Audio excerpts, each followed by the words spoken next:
Child's Dream of a Star by Charles Dickens.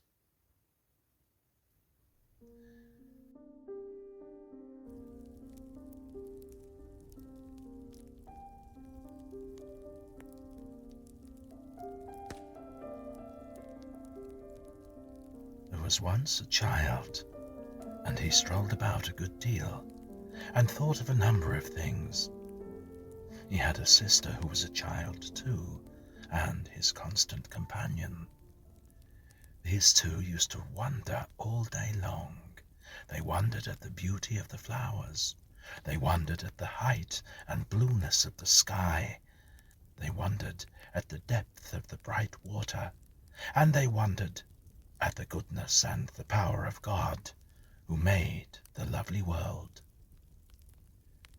They used to say to one another sometimes, supposing all the children on the earth were to die, would the flowers and the water and the sky be sorry?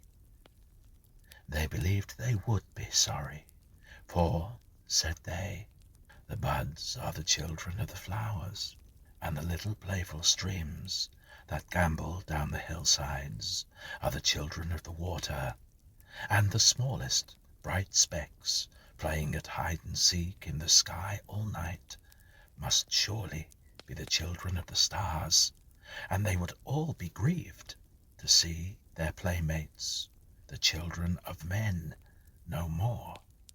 There was one clear, shining star that used to come out in the sky before the rest, near the church spire above the graves. It was larger and more beautiful, they thought, than all the others, and every night they watched for it, standing hand in hand at a window. Whoever saw it first cried out, "I see the star!" And often they cried out both together, knowing so well when it would rise and where. So they grew to be such friends with it that before lying down in their beds they always looked out once again to bid it good night, and when they were turning round to sleep they used to say, "God bless the star." But while she was still very young, oh very, very young, the sister became ill, and came to be so weak that she could no longer stand in the window at night. And then the child looked sadly out by himself, and when he saw the star, turned round and said to the patient, pale face on the bed, "I see the star." And then a smile would come upon the face, and a little weak voice used to say, "God bless my brother and the star." And so the time came, all too soon, when the child looked out alone, and when there was no face on the bed, and when there was a little grave among the graves not there before, and when the star made long rays down towards him as he saw it through his tears. Now these rays were so bright that they seemed to make such a shining way from earth to heaven, that when the child went to his solitary bed, he dreamed about the star, and dreamed that lying where he was, he saw a train of people taken up that sparkling road by angels, and the star, opening, showed him a great world of light, where many more angels waited to receive them. All the angels who were waiting turned their beaming eyes upon the people who were carried up into the star, and some came out from the long rows in which they stood, and fell upon the people's necks, and kissed them tenderly, and went away with them down avenues of light, and were so happy in their company that lying in his bed he wept for joy. But there were many angels who did not go with them, and among them one he knew. The patient face that once had lain upon the bed was glorified and radiant.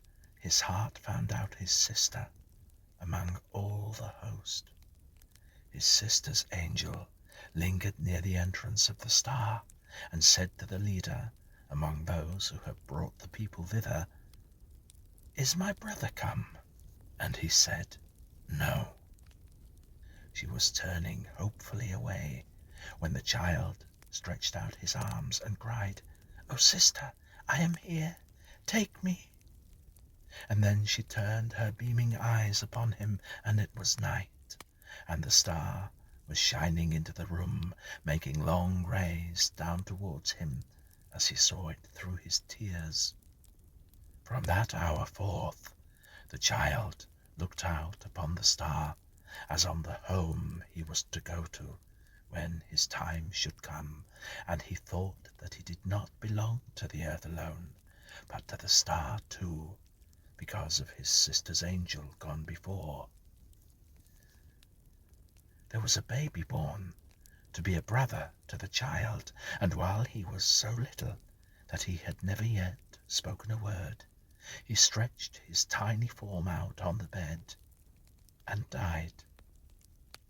And again the child dreamed of the open star, and the company of angels, and the train of people, and the rows of angels with their beaming eyes, all turned upon those people's faces.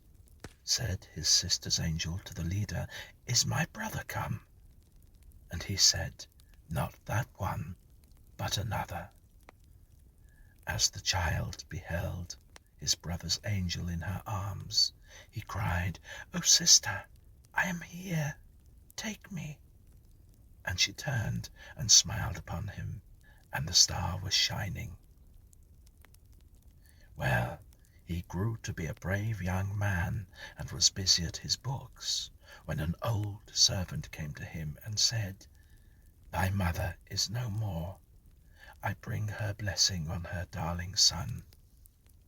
Again at night he saw the star and all that former company.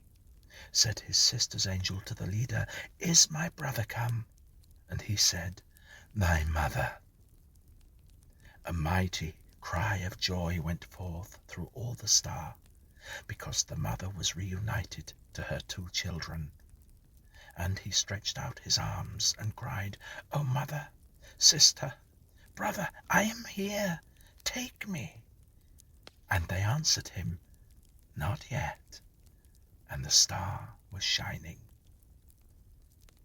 He grew to be a man whose hair was turning grey, and he was sitting in his chair by the fireside, heavy with grief, and with his face bedewed with tears, when the star opened once again. Said his sister's angel to the leader, "Is my brother come?" And he said, "Nay, but his maiden daughter." And the man who had been the child saw his daughter, newly lost to him, a celestial creature among those three, and he said, "My daughter's head is on my sister's bosom, and her arm is around my mother's neck, and at her feet there is the baby of old time, and I can bear the parting from her. God be praised." And the star was shining. Thus came the child to be an old man, and his once smooth face was wrinkled, and his steps were slow and feeble, and his back was bent. And one night, as he lay upon his bed, his children standing round, he cried, as he had cried so long ago, "I see the star." They whispered to one another, "He is dying." And he said, "I am. My age is falling from me like a garment, and I move toward the star as a child. And oh, my Father, now I thank thee that it has so often opened to receive those dear ones who await me." And the star was shining, and it shines upon his grave.